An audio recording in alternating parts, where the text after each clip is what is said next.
even just in the retail space of being a realtor, you don't really use the information that you learn in your real estate licensing classes on a daily basis. Person has $10,000. So what do you suggest? Where can they start? Hello, namaste. This is your host, Sarat Chalamcharla. As I have promised, I will be doing Learn With Me series and bringing guests, talking to them, learning from them. Today I have a guest. Before I introduce him, I would ask you to like my video, share, and also subscribe to my channel. This will really help the YouTube algorithm to bring my videos up. So the guest I have today is a former contractor turned into realtor, and he has done other franchising businesses. Now he is into real estate investing. He is none other than Jeramiah Fitzsimmons. Welcome, Jeremiah. How are you doing? I'm doing great. Got some good old ice water, and it's great. That's cool. That's cool. Yeah, thank you for being us on the show. Sure. So we would like to know about you and how did you start into the real estate investing and all that? Could you please tell us? Yeah, it kind of happened by accident, actually. I got my real estate license in 2016 here in Arizona. And in the fall of 2018, my wife and I went to a local event in Phoenix to see some people that we respect in the personal development world, like Tony Robinson and Gary Vaynerchuk and some others. And someone in that space was talking about funding real estate transactions. And being a realtor, I saw the value in what they were offering, and we signed up for a class that they put on. And that was the very beginning thing. Before that, I didn't know anything about real estate investing. Great. So what were you doing before exactly? Well, from 2016 until that event, I was a full-time realtor.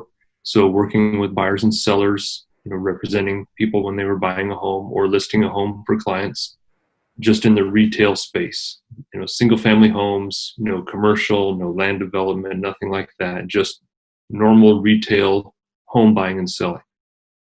So prior to that, I was an owner of a tool franchise selling tools. And prior to that, I grew up in the building and construction trades and owned a business for about 15, 16 years doing that. How is the transition from being a realtor to the investing side? That's a good question, because when you take your real estate license, there's a lot of legal knowledge that you need to have to pass the state tests and the federal tests so that you can have a license.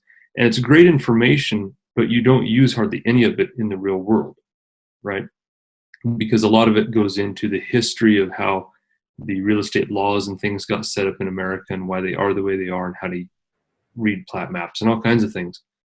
So even just in the retail space of being a realtor, you don't really use the information that you learn in your real estate licensing classes on a daily basis.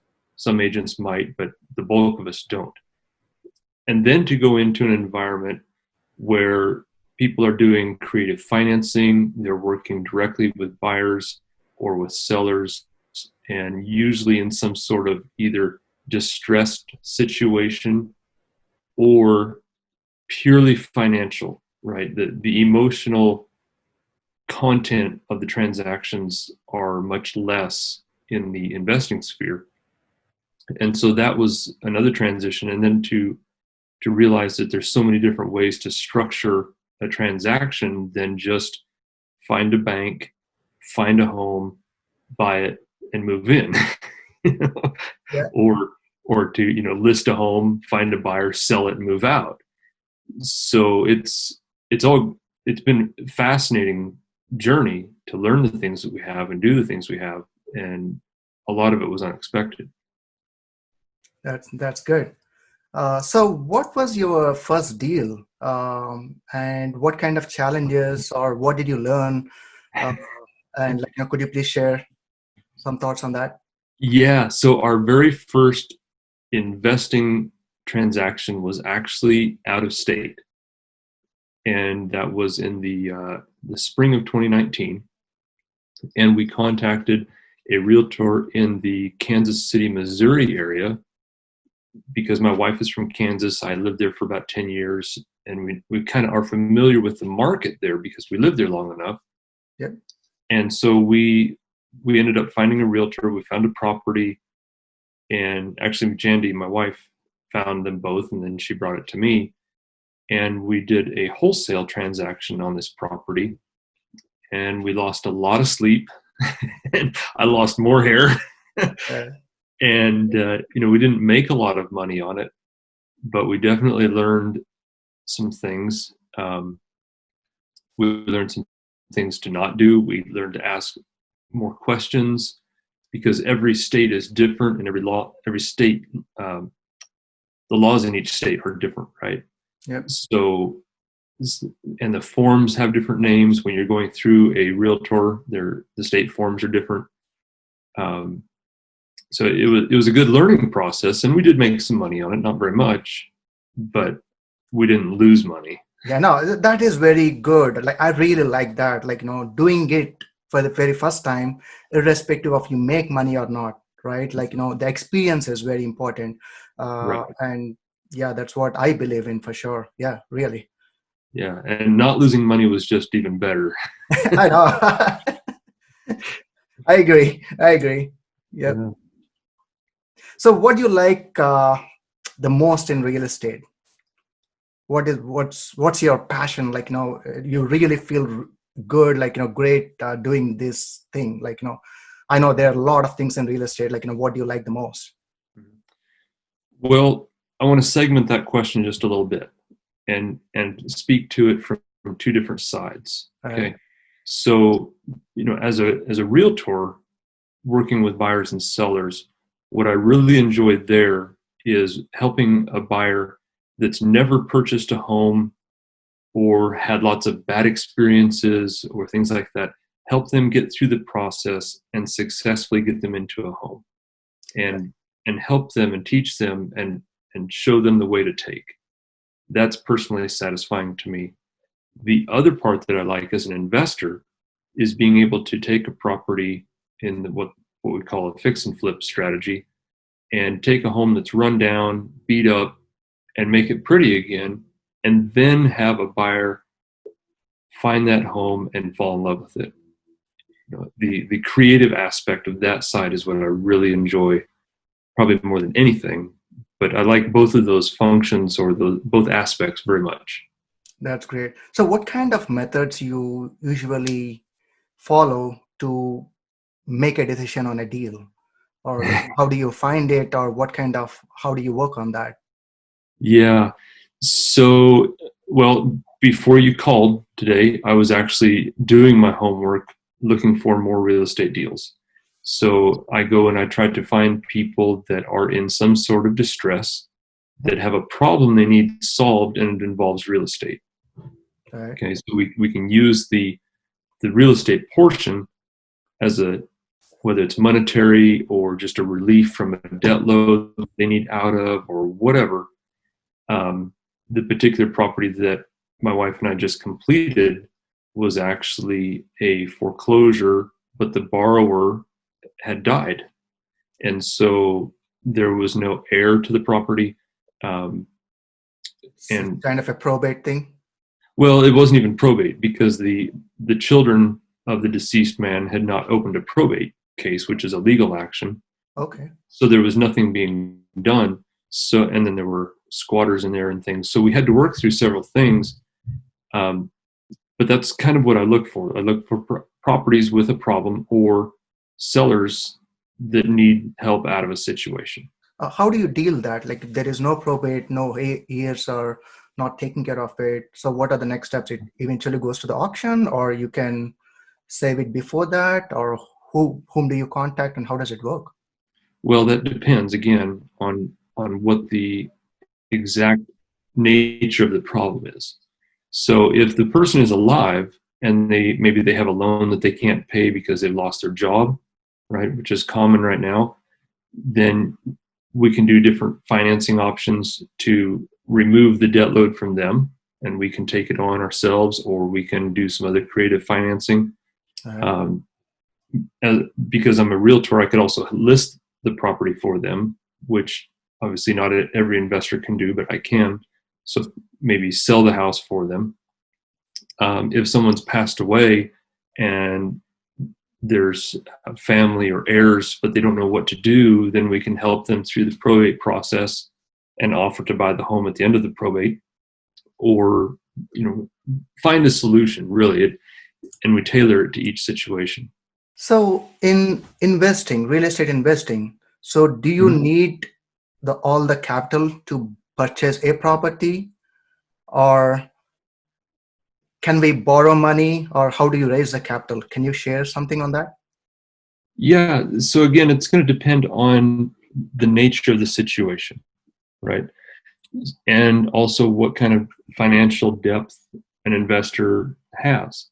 If someone's sitting on a lot of money and it's not doing anything, then you could put it to work. You could purchase a property with cash, which has certain advantages and certain disadvantages, because now your money is tied up and it's secured by real estate, which is not very liquid most of the time. Other ways are like seller financing, allowing the seller to carry the note and you make a payment to them, or you make a payment on their behalf to a bank. Or you can use a combination of those things. You can use private money, you can Subject use to subject to institutional private money like hard money lenders, maybe traditional financing. So it really depends on the situation and what works best for you at that time. All right. Okay. So how long does it take if you're doing wholesaling or flipping, right? Mhm. So going with the traditional financing, do you think things work? Usually, they take some time, I guess, right? By the time, Yeah. the contract is gone, or you never know what's going to happen. So how does it work usually? The timing and everything. Well, if you're using traditional financing, it's going to take about 30 days from start to finish for them to. That is a minimum. Well, they Usually, can do the it average, faster. It's an average. right? Um, I've had one traditional financing deal done in 19 days, which was very quick. But traditionally, 30 days is average for it to go through the appraisal process and underwriting and all the final things and stuff. Um, when you're dealing with the property that's maybe in the last stages of foreclosure, you need to move quickly, right?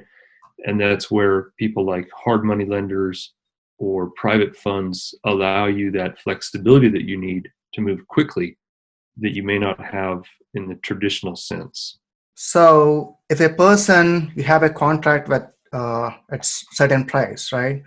So what if a seller changes the price? How do you negotiate? Or do those situations happen? Yeah, I mean, people do all kinds of crazy things. The thing to remember is that once you have a contract that both parties have agreed to, the seller and the buyer, that's a legally binding document and it's legally enforceable, right? So neither party can just arbitrarily change the purchase price. The seller can't say, well, I want $10,000 more now, and the buyer can't say, well, I want $10,000 less, or whatever. They can negotiate based on other things, but you can't just arbitrarily change the purchase or the sale price. So really, all of your initial price negotiation should be done before you sign the contract. So once the contract is signed from the seller, they do not usually have nothing to change, I guess, right? So from the buyer, if you see any issues or something after inspections and everything, yeah, you may throw some new price, but from the seller, they don't usually, or they cannot. Um, well, anything's possible, but it's very unlikely to have the seller change the price. Now, let's say that there's some sort of problem and that contract goes away, or they're renegotiating and something that wasn't brought to light before is now revealed. That could change that situation to either party's advantage as far as the price change. All right. Okay. but it would be untypical. All right. Okay. Okay. So with the current situation now, with the COVID and everything, I know market is fluctuating. I see real estate did not affect a lot, but Right. what's your Thoughts on it, like from 4 to 6 months from now, or are you buying? Oh, yeah, yeah. I'm actively looking and writing offers. We presented a contract a few days ago, and based upon our inspections, we let that property go away because there was a lot more work that needed to be done. All right. But as far as a forecast, I don't really know what to think. The market is still strong, especially in the what we want to call like an entry level price, between 200 to 300,000 or under 300,000. Those properties are selling very, very quickly, and there's a strong demand for that because everybody needs a home. Um, the upper priced markets where you maybe the buyer needs like a jumbo loan, or those kind of properties, they're being hit harder because the lending requirements for the buyer, the traditional buyer, those have changed. They're requiring a lot more income verification, employment verification, and things like that. So the buyers are being hit harder there. But I think that some of that is good too. So I Yeah. think the market's going to remain stable. I And don't on the really other see it side, going up. interest rates are lowering, right? They are lowering the interest rates too. Right. Yep. Right. Cool. So most of my viewers are they are investors, and Mhm. so a person has $10,000. So what do you suggest? Like, where can they start?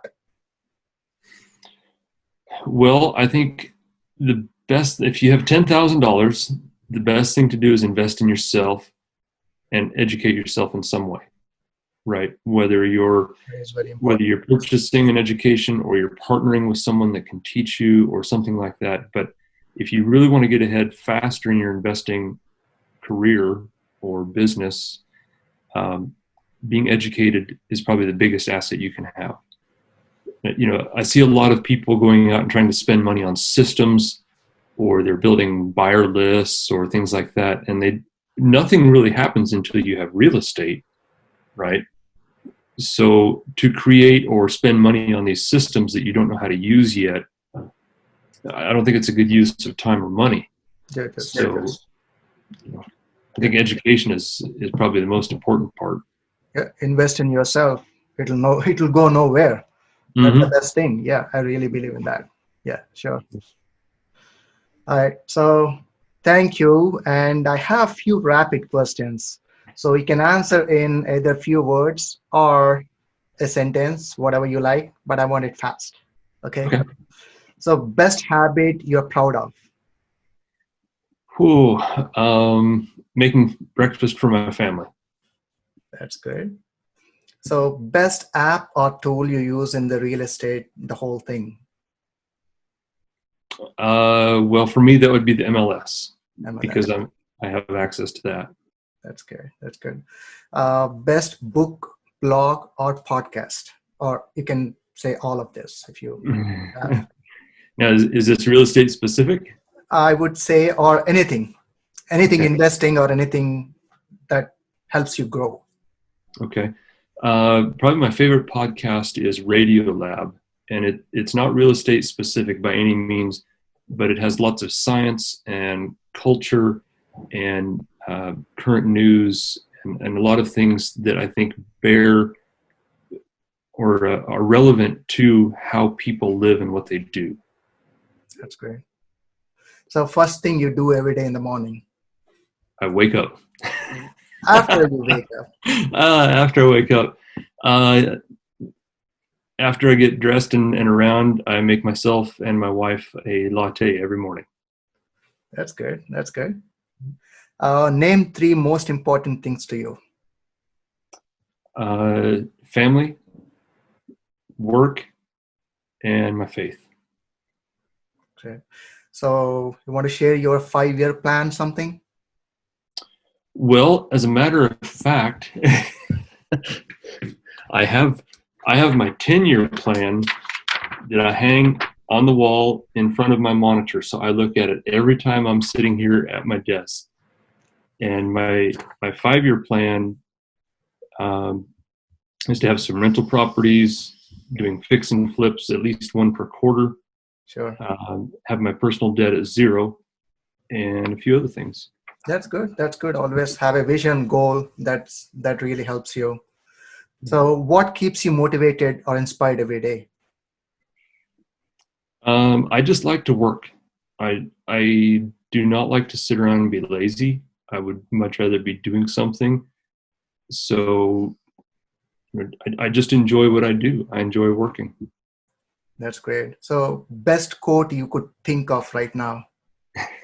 This comes from Dr. Mayo at the Mayo Clinic.